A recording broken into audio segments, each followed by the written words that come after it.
Are we on? We're on. Is this We're live? live. What's the name of your show? What's the name of my show? What's the name of your show? I never really thought about it. What would you think? Most of my stuff is one groovy gal. Groovin with Gabby. Groovin with Gabby. Gavin with Hello, Gabby. everybody. Welcome to Groovin with Gabby. It is May 13th, and I'm here talking to Leo Ravina himself. I'm here talking with Groovy Gabby. Yeah, the legendary surfboard shaper of the Outer Banks. Ooh, I won't go that far. Yes. But yeah, let's get right into it, I guess. I've got some intro questions that are just easy, breezy ones for people to get to know you that don't already know you. Darling, there's no such thing as an easy question. Okay. All right. So just first off, what do you do?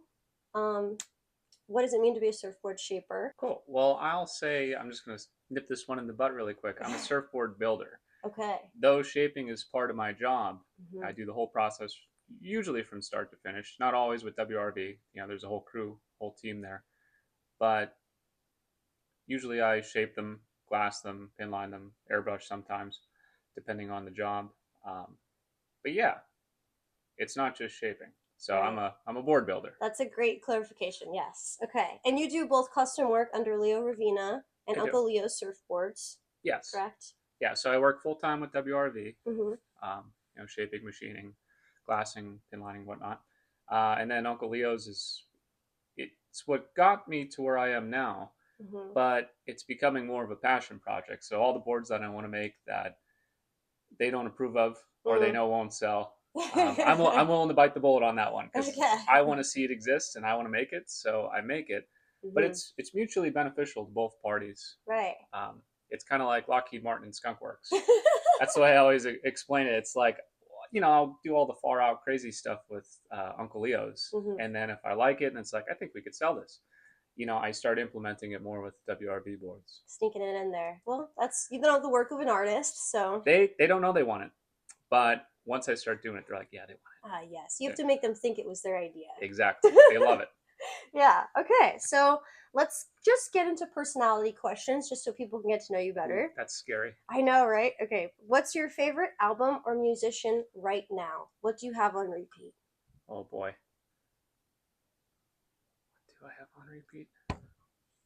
Been listening to a lot of Jimmy Buffett. Yeah? The last couple months I got really big into Jimmy Buffett. Okay. A1A, great album. Nice. Volcano. Mm-hmm. Very fun. There's a lot of hits on there, so anybody that's trying to get into Jimmy Buffett, I recommend Volcano. Nice. Living and Dying in 3/4 Time. Okay. It's very relatable to living on the beach. Ah, I like that. It reminds me of the fact that you have that sticker on the back of your van, WWJBT. What would Jimmy Buffett do? What would you do? That was a great question. That was a gift. Really? Yep. I love that. Okay, next. If this season of your life had an episode title, what would it be? I think it would be, This Is Going to Be the Best Summer Again. Okay. Yeah, I was thinking about it the other day, actually. Really? Yeah. It's like every year I'm like, this summer is going to be sick. Yeah. And like, I'm having such a good time with everything, with my friends and hanging out at the beach and surfing and just the whole thing. It's like, man, every summer for the rest of my life could be the best summer of the rest of my life. Wow. So let's keep it rolling. Why not? Maybe right? You got to dial it back in some areas. Just saying, partied pretty hard there through April. Yeah. In. But What's your birthday month? Coming into 30. That makes sense. 30. Right, exactly. Yeah. Okay. Next question. This one seems pretty self-explanatory. Beach or mountains? It's a tough call. I don't ski like I used to. Right. But I did it for 13 years. Hardcore. Like really going like I would as hard with surfing. But I don't think I could ever be away from the ocean again. Or just a large body of water for that matter. You know, like I guess the Great Lakes would kind of count. I know guys surfing up there. So we would still have fun. Nice. All right. Are you a coffee or tea person? Coffee. All right. I want to go fast, Gabby. Me too, dude. I want to go fast. All right. Let's get back into subject matter that pertains more to surf and the Outer Banks. So where are you from and how did you end up in the Outer Banks? Oh, it's a long, crazy story, but I grew up in Hazleton, Pennsylvania. Coal region. We have a funny, silly dialect. Everybody thinks I'm from Canada, but it's actually, the dialect's called coal cracker. And I moved down here probably about 7 years ago. Okay. Yeah, I just kind of couldn't get a job after college, and I always wanted to build boards, so it just kind of happened that way. Yeah. I never knew there was such a thriving industry, or once upon a time a thriving industry on the Outer Banks, or that it was the, sorry, I'm just going to repeat myself. Once upon a time, it was the gem of the East Coast. Yeah. But now with like better wetsuit technology, like Maine, there's a lot more structure and stuff like that. So everybody kind of moved north with the better surfing. But we still have great waves, and it's still a mecca in some kind of weird way. Yes. I was actually going to ask, let's see, since you were just mentioning it, do you think the Outer Banks surf is as good as it was when you first got here 7 years ago or so? Why or why not? I know guys that say it isn't. I was so bad at surfing when I got here that I wouldn't know the difference between good surf and like shitty surf. Right. So I think it just comes and goes. We live on a sandbar. It's constantly changing, constantly evolving. Breaks pop up here, they pop up there, they disappear here, they disappear there. There's some places that stay tried and true, but it's just part of the environment here. Right. It's constantly changing. It's a shifting place. All right. Another question I have for you. You mentioned school. You have an engineering degree of sorts. Do you feel it helps with your work at all? It's funny. Everybody's like, "You're an engineer. You're an engineer." The title to my degree is like so ridiculously long, so I stopped telling people what it is because they always the immediate question is, "Well, what's that?" So I have a bachelor's degree in industrial and human factors design with an emphasis on prosthetics and ergonomics. That's a very fancy way of saying product designer that worked on prosthetics. Okay. But it's mostly product design. So yeah, I think it really, in hindsight, it really paid off. Right. Being just working with surfboards in general, you really got to connect with them. Right. It's an extension of yourself. Yes, in a similar way. Yeah, being expressional or actually physical and stuff like that. So I think it paid off. Yeah. Okay. All right. Do my parents think so? Probably not. That's the classic conundrum. Yeah. All right. So let's see. How long did it take to go from your first job here at a hot dog stand, if I remember correctly, was a hot dog to stand. become a surfboard builder? I was here. I don't even think I was here a full season. Wow. Because I moved down in the summer. And that fall, I got hired by WRV as a sander, glosser, polisher, and fin setter. And it was just like that. And 2 months. Yeah. So the summer was fun. We really burnt it out. I didn't really know what was going to happen. But the WRV thing was really clutch. Yeah. It was a weird time to come in, too. Why longboards? That is your specialty. Longboards are my specialty. Yes. I am absolutely obsessed with boards from the 60s. I'm obsessed with the 60s in general. In general, yes. I love it's just such a dynamic time in space and socially and economically and economically. And there's just all these wild things were happening and so much change happening. Specifically with surfboards, it went from 0 to 100 at a rate that we've only just recently seen once again, but not even quite in the design terms. But shit. Like surfing to me, I mean, I grew up in Northeast Pennsylvania. So when I first saw surfing, everybody asked, "How do you get into surfing?" It's like, well, I thought the Beach Boys were really groovy. And I saw the movie Endless Summer, and they're all on longboards, and I'm like, that's what swayed me. They're knee paddling, right? And there's girls on the beach, and they're hanging out, and they're having a good time. I'm like, I want to do that. That seems great. And then you get to the beach, and there's a bunch of guys with shortboards, and I'm like, what the hell's the deal with that? I'm like, you can't knee paddle one of those. No, you can't. So that's physically impossible, right? But yeah, that was a huge sway in my direction, and even building boards, especially longboards, it's kind of a direct connection to that time period. Yeah. And it's one of the only things I would say, aside from like hot rods, that's like directly correlated to those 50s, 60s, and then into the 70s once everything started getting shorter and stuff like that. Right. So I'm obsessed. Yeah. It's past the point of like, oh, he likes longboards. I'm like, I'm really into it. Right. Yeah. Okay. Are there any shapers or surfers that you look up to? Locally or just around? Around. And when I say shapers, I also mean builders. people Yeah, that do what yeah. they do. I mean, like, don't get me wrong. Like, Right.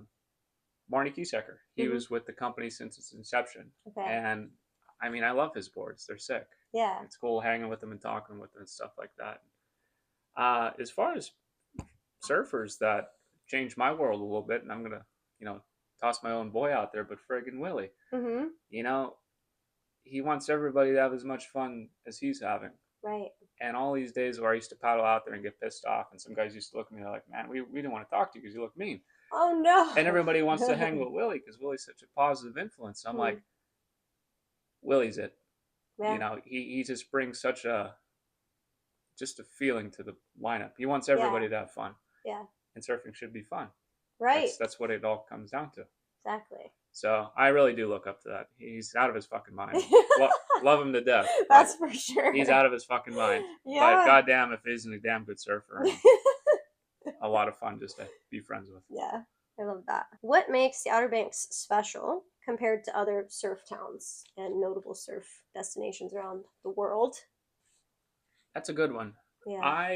I've been around a little bit, not a ton, not as much as some of my buddies and stuff like that, but I've done most of the southeast of the U.S. Just with work and just trucking around and going to contests and stuff like that, and I've gone through all these beach towns and stuff. And there's ones that come close, but there's nothing that comes close to the Outer Banks. There's just something about this place, and especially, I would say Kitty Hawk for me.